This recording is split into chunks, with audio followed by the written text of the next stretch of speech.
Bueno, muchas gracias por la invitación, nuevamente pues a los organizadores y en especial a nuestro amigo José Antonio y a su esposa Elvira Elena por su gran acogida y hospitalidad.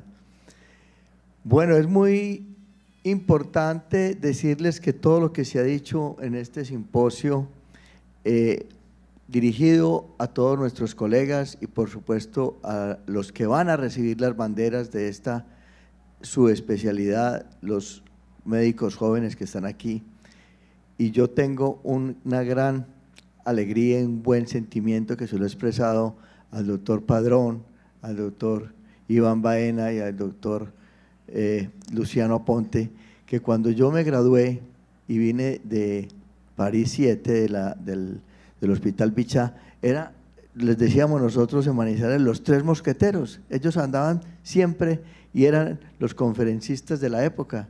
No sé si tú te acuerdas, Alvis, de que fueron un punto a seguir, y eso esperamos que los que están aquí hoy en día, como las nuevas promociones, cojan las banderas de estas asociaciones, tanto de la Asociación de Gastroenterología, la Asociación Colombiana de Gastroenterología y de Endoscopia Digestiva.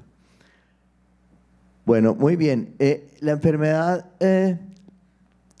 esteatosis hepática, pues su fisiopatología ha tenido muchos cambios, muchas investigaciones en los últimos años, y de la misma manera pues se propuso un cambio en el nombre como enfermedad del hígado graso no alcohólico. Es una enfermedad relacionada con el estrés genético, ambiental, metabólico, de patogenia potoclara y compleja, que se desencadena por el consumo excesivo de calorías, la inactividad física, que conducen a una resistencia a la insulina y a un estrés oxidativo. Un grupo de expertos reunidos ya hace varios años propuso entonces que la enfermedad por el hígado graso, la esteatosis hepática, fuera denominada más bien como enfermedad por hígado graso asociada a una disfunción metabólica, y esto tiene una gran importancia por cuanto el enfoque del diagnóstico y del tratamiento de esta enfermedad nos abre nuevas perspectivas. Esta es una diapositiva para evidenciar cómo se ha visto que una prevalencia mundial de la esteatosis hepática. Yo me voy a estar refiriendo a ella como tal porque es más, la otra nomenclatura me parece un poco más larga, pero ya lo saben por qué. Y la diabetes mellitus tipo 2 están íntimamente relacionadas. Muy bien, en cuanto a la etiología, hace parte de esta enfermedad que nos agobia a todos los seres humanos, que es el síndrome metabólico. Y estas son datos que tienen que ver entonces con el mundo entero, que se estima que 1.4 billones de adultos son obesos, que 6 millones de personas en los Estados Unidos han progresado en la esteatohepatitis no alcohólica, que ahorita vamos a ver cuál es el espectro de la enfermedad de la esteatosis hepática. 600.000 personas han progresado a la cirrosis relacionada. Hoy en día se sabe que la esteatosis hepática es la enfermedad crónica del hígado más frecuente y la que está relacionada con mayor número de muertes asociada por enfermedad hepática, y es la segunda causa en el mundo de trasplante hepático. Ya sabrán entonces ustedes los costos que significan para los institutos nacionales de salud de todo el mundo. Hay un punto aquí importante y que quiero llamar la atención sobre esta prevalencia, que en el África es menor. Se ha dicho que puede ser por sus condiciones económicas, sus hábitos alimentarios, pero también hay estudios sobre situaciones genéticas. Les hablaba entonces del espectro de la enfermedad. Aquí tenemos entonces la esteatosis hepática, que puede pasar a esteatohepatitis, de allí directamente puede progresar a la fibrosis hepática y la cirrosis, que puede desencadenar un hepatocarcinoma o seguir toda esta línea de evolución. Cuando nos encontramos y enfrentamos entonces a un paciente con esteatosis hepática, como médicos debemos investigar otras posibilidades y factores entonces que están influenciando a su progresión. Ya hemos hablado del síndrome metabólico, que aquí están todos sus componentes, factores genéticos, que es la aponeutrina, que tiene que ver entonces con el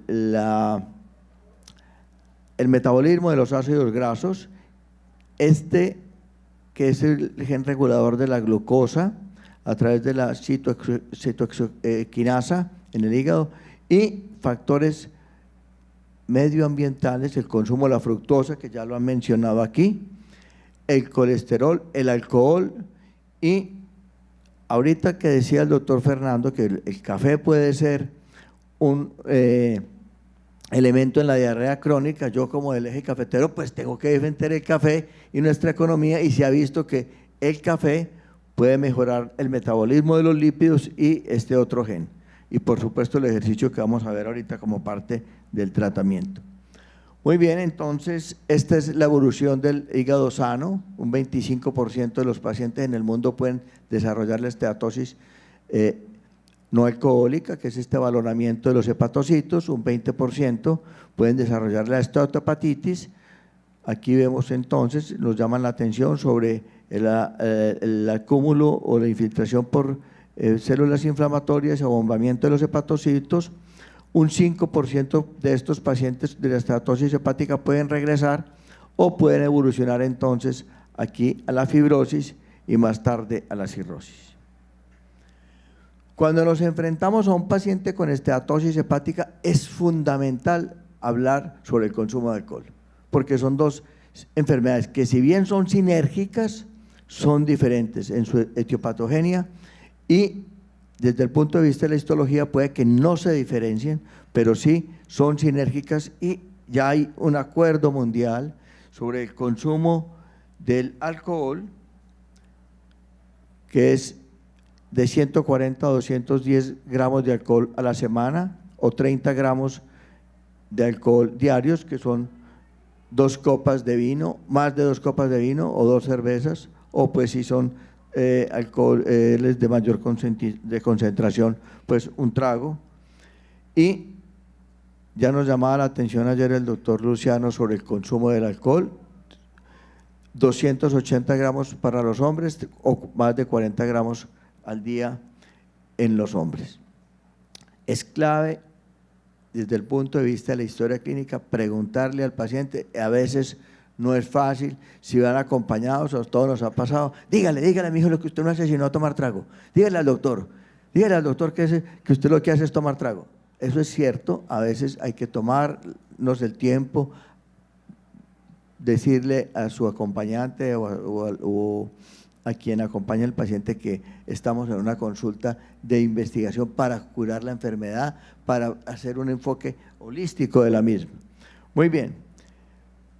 Esto entonces cambia el nombre ya a una esteatosis de tipo alcohólico, pero hay unos casos en que debemos investigar medicamentos, como vamos a ver ahorita, enfermedades monogénicas como es la deficiencia de la lipasa lisosomal, la enfermedad de Wilson. Hace mucho tiempo que yo no veo enfermedad de Wilson, que es el acúmulo del cobre para los estudiantes, la hipolipoproteinemia, los metabolismos del hierro, la enfermedad la hemocromatosis, y estas enfermedades crónicas como la infección por virus de la hepatitis C, la malnutrición, la enfermedad celíaca que ya han hablado, y el virus de la inmunodeficiencia humana.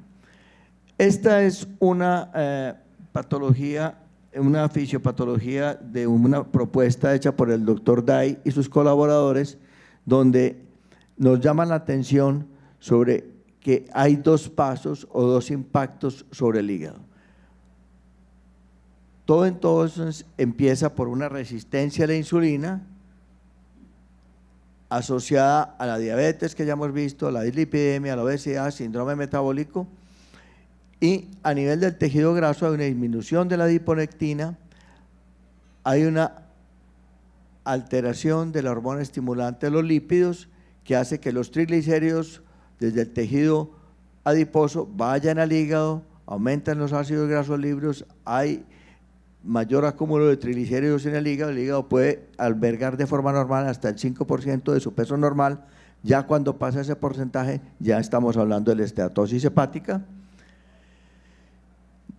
Hay hiperinsulinemia, mayor resistencia a la insulina, hay una disminución a nivel de la beta-oxidación de los hepatocitos, y aquí viene el segundo impacto, donde hay una alteración mitocondrial, hay liberación de radicales libres de oxígeno, aumenta la peroxidación lipídica, hay activación de las células estrelladas en los hepatocitos y pueden llevar a través de estas interleuquinas de factor necrosis tumoral, que son poderosos quimiotácticos, como ya conocemos, aumentan la inflamación y van a llevar a la fibrosis.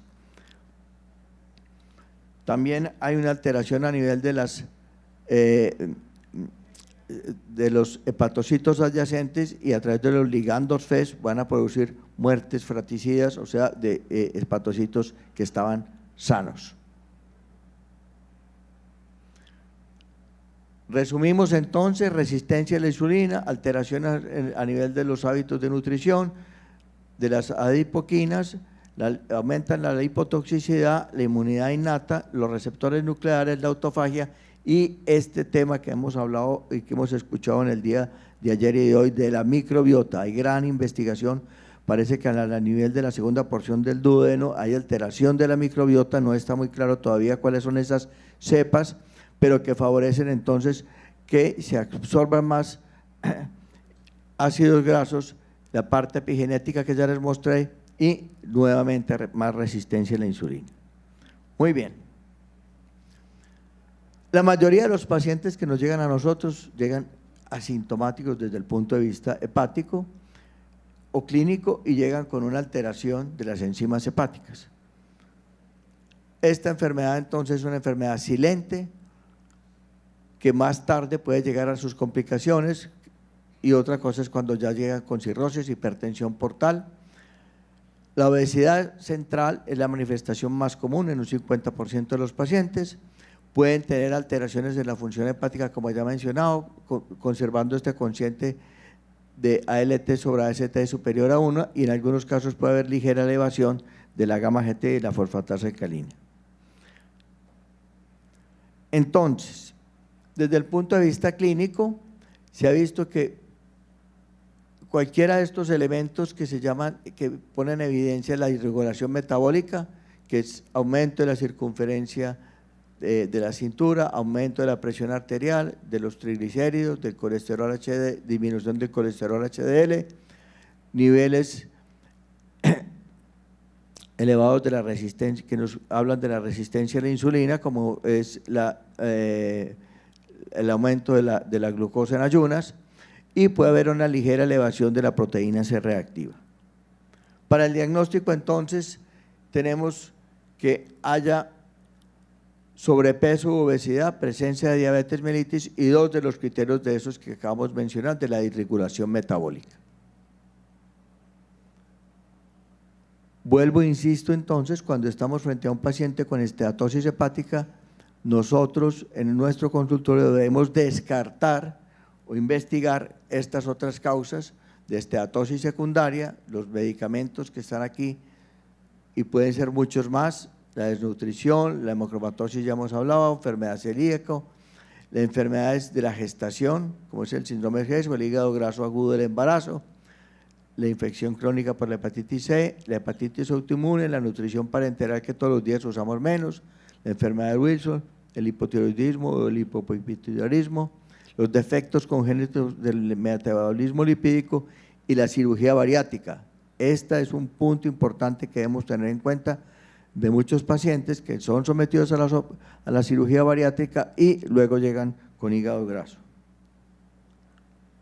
Muy bien, desde el punto de vista diagnóstico se ha ideado una prueba no invasiva, una prueba que se puede hacer muy fácilmente desde el consultorio, solicitando estos exámenes: la edad del paciente, la ST, la LT y el recuento de plaquetas, que se llama el FIB4. El FIB4 tiene la ventaja entonces que tiene un valor predictivo negativo muy bueno, pero un valor predictivo positivo muy bajo, y cuando encontramos entonces un FIB4 elevado, este paciente debe pasar a un segundo paso desde el punto de vista diagnóstico. ¿Y cuáles son esos pasos? Pues la prueba reina es la biopsia, donde tenemos el balonamiento de los hepatocitos. Esta, cuando ya hay esteatohepatitis, que aumenta el acúmulo de células inflamatorias y abombamiento de los hepatocitos, la fibrosis hepática y aquí ya la cirrosis del hígado. Pues esta es la prueba reina, pero vamos a ver que desde el punto de vista de seguimiento no es una prueba desde el punto de vista práctica. A todos nos llegan los pacientes entonces con la ecografía diciendo el paciente tiene una esteatosis o una degeneración grasa del hígado grado 1, grado 2, leve, a todos nos llega. ¿Y qué es lo que ve los radiólogos? Pues hay un aumento de la brillantez del borde hepático o compromiso de la difuminación de estructuras profundas del hígado, pero es muy operador dependiente y no es una prueba objetiva ni nos sirve para ver la evolución de la enfermedad.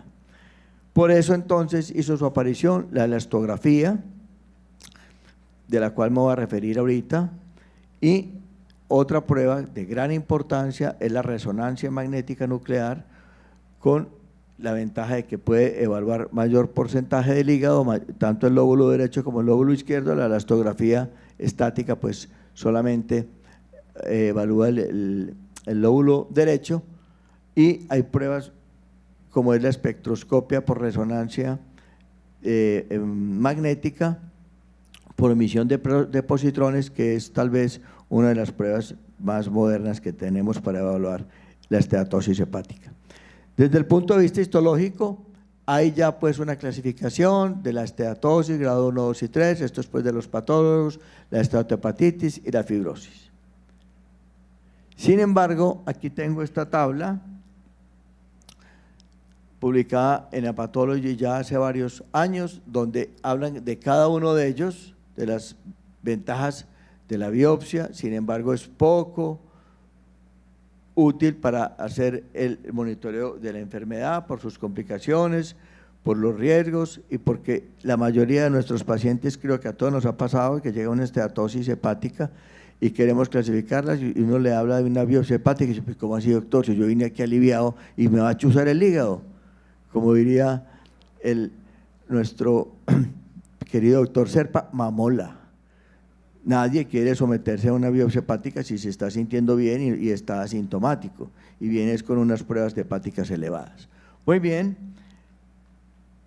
están las pruebas.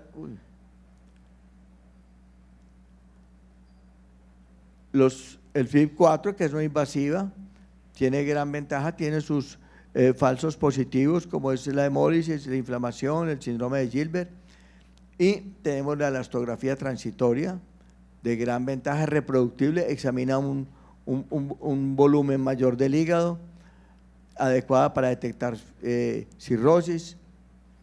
También tiene sus falsos positivos. Tenía esta falla y era que en los pacientes obesos no era un método de mucho rendimiento. Ya hay sondas que se llaman las sondas LARGE para grandes obesos, que nos da gran información y nos permite hacer un acercamiento del diagnóstico mucho mejor. También sirve para evaluar la progresión de la enfermedad y la elastografía por resonancia magnética nuclear, que ya me he referido a ella. Muy bien, unas palabras entonces sobre el FibroScan. Es una técnica no invasiva para medir la fibrosis hepática basada en la evaluación de la medición indirecta de la elasticidad o rigidez del tejido, se llama elastografía transitoria. Algo sobre cómo apareció el FibroScan. No sé, doctor Fernando, usted que comparte algunas experiencias o muchas de allá del Hospital Bichat, apareció esto lo desarrollaron los franceses. ¿Por qué lo desarrollaron los franceses? Midiendo el grado de maduración de los quesos.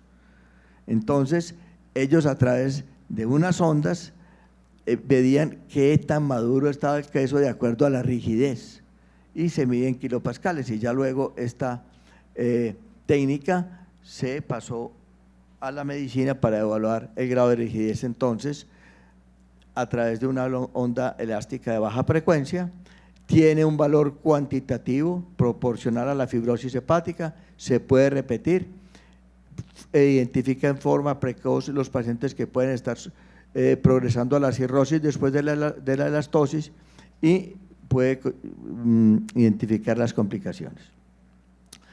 Desde el consultorio hay el emisor de las ondas, se emiten 10 impulsos, como les dije ahorita, evalúa 4 centímetros. La desventaja pues es que solamente es el hipocondrio derecho, y que es el elastograma, de acuerdo a la rigidez, ustedes ven que va cambiando de un ángulo agudo a una onda más perpendicular, y esto se expresa entonces la rigidez en kilopascales. Pero también podemos evaluar la elastografía, que se hace a través entonces del parámetro de atenuación controlada, y mide esa elastografía en decibeles por metro.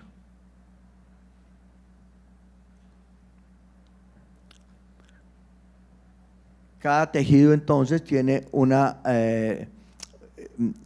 impulso, y de acuerdo a la rigidez del tejido se expresa en kilopascales, y a medida que aumenta la rigidez se expresa en mayor número de kilopascales. Estos son 2 casos del consultorio. Es una paciente que lo mandó un internista porque tenía pues entonces una ecografía con una esteatosis leve, tenía unas enzimas hepáticas normales, unas plaquetas normales, no consumía alcohol, hacía ejercicio 2 veces por semana, y nos encontramos entonces con este resultado del FibroScan, que nos hablaba que tenía una elastografía de 225 y una fibrosis, una rigidez de 6.1 kilopascales, y finalmente entonces le pudimos decir al paciente, que de hecho era un colega, que estuviera tranquilo, que no había fibrosis y que menos del 10% de los hepatocitos de él tenía esteatosis hepática. Por el contrario, este paciente con un índice de masa corporal de 34.2, un peso de 102 kilos, no consumía alcohol, no hacía ejercicio, una AST elevada, una LT elevada, se conserva pues entonces el cociente de mayor a 1, una gamma-glutamil trispeptidasa ligeramente elevada, un colesterol elevado, un LDL elevado, unos triglicéridos elevados, o sea, cumplía todos los elementos del síndrome metabólico. Le hicimos entonces el FibroScan, y este elastograma cambia su curva, y ya cuando analizamos entonces tenía una elastosis más del 67% de sus hepatocitos con infiltración grasa, y un F2 que ya nos hablaba de fibrosis portal con pocos septos, o sea, el paciente por fortuna no había evolucionado todavía hacia una cirrosis. Entonces, ¿qué hacemos cuando ya tenemos la medición objetiva de qué está pasando con ese paciente? El tratamiento. Hoy en día está bien establecido cómo el ejercicio disminuye esa infiltración grasa en los hepatocitos. Así no haya disminución de peso, las cifras es que se habla de 150 minutos de ejercicio a la semana, 30 minutos 5 veces a la semana. El paciente puede escoger cualquiera. Yo a los pacientes les digo, el más fácil, caminar, pero como les digo, no es viendo vitrinas ni paseando a la mascota, no, es caminar. Y de una manera pues muy clara le explico al paciente y a veces a su acompañante que es importante como parte fundamental del tratamiento. La dieta, ya han hablado también hoy de las dietas mediterráneas, la disminución de la fructosa, de los ácidos grasos saturadas, en fin, está bien establecido que la dieta es igual que el ejercicio, los 2 pilares fundamentales del tratamiento de la esteatosis hepática hoy en día. Y por supuesto, insistir en el no consumo de alcohol, porque tiene un efecto sinérgico sobre el manejo de la esteatosis hepática. Como el tratamiento todavía no está aprobado por ninguna FDA ni por la regulación de medicamentos de la Unión Europea, sí está bien claro que los medicamentos que se utilizan y que se han utilizado para el tratamiento de la obesidad y de la diabetes sí tienen un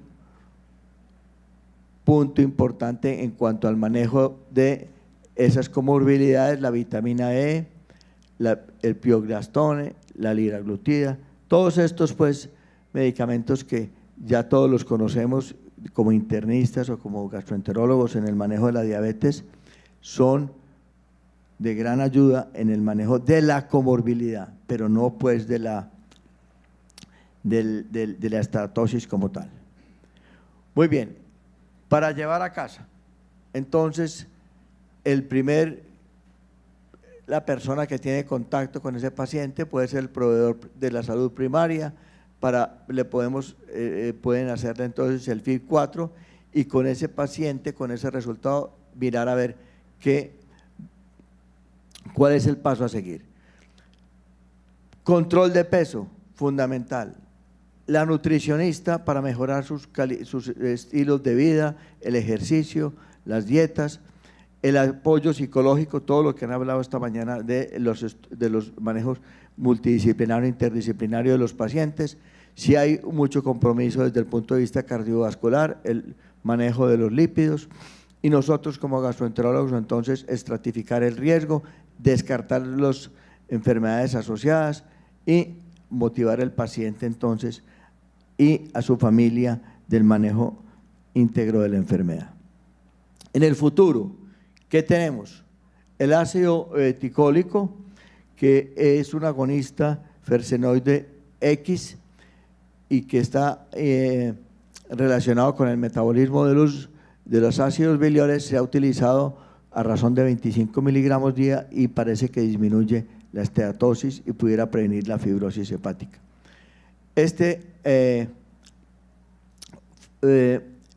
Remestirón, ya hay artículos publicados, este es de febrero de este año, apareció en el New England Journal sobre el uso de este medicamento para la esteatosis hepática. Es un receptor beta de la hormona tiroidea dirigida al hígado y mostró su eficacia o sus buenos resultados a razón de 80 o 100 miligramos día para el manejo de la esteatosis hepática. Ya hoy han hablado y ayer de la inteligencia artificial. Esa inteligencia artificial promete que los nuevos estudios para el manejo en el diagnóstico y manejo de la esteatosis hepática van a cobrar están cobrando gran importancia en el mundo entero, porque esta es una enfermedad que ya les he mencionado, está cobrando gran cantidad de enfermos y de vidas en el mundo entero. La modulación del microbioma, también han mencionado hoy, ya les dije, hay ya estudios que han evidenciado que hay bacterias en la segunda porción del duodeno que están alterando la absorción de los ácidos grasos a nivel del intestino, los modificadores genéticos que ya les he hablado, y hoy en día se habla entonces o se están desarrollando dos programas muy importantes, el programa NIMBLE en los Estados Unidos y LITMUS en la Unión Europea, orientados al manejo de la esteatosis hepática. Muy bien, una cuña parroquial antes de terminar. Estamos haciendo la convocatoria desde principios del año para la especialización en gastroenterología clínica en la Universidad de Caldas. Se cierran ahora en agosto y este teléfono o este correo pueden utilizarlo para mayor información. Antes de terminar, pues quiero invitarlos también a la Endotour que se llevará a cabo en Manizales para la penúltima fin de semana de agosto. Invita a la Asociación Colombiana de Endoscopia Digestiva de 22 y 23 de agosto del fin de semana. Y los dejo entonces con estas bellas palabras que dedicó el poeta Pablo Neruda, Premio Nobel de Premio Nobel de Literatura, poeta chileno. Manizales, fábrica de atardeceres. Cuando tú los veas, verás que esa inspiración es una alucinante realidad.